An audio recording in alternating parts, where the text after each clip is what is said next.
আসসালামু আলাইকুম রহমতুল্লাহ বারকাত। সুহৃদয় দর্শকবৃন্দ, লেখক সংসদ রংপুরের সাপ্তাহিক সাহিত্য আসর অনুষ্ঠিত হয়েছে।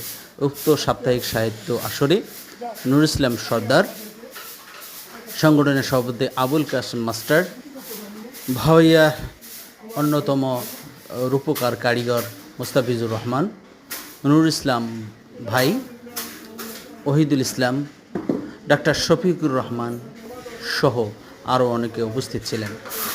অনুষ্ঠানটি অত্যন্ত চমকপ্রদ ছিল। বিষয়টি হলো সমসাময়িক বিষয়ের অনেকগুলো লেখা এ সময় উপস্থাপিত হয়েছে।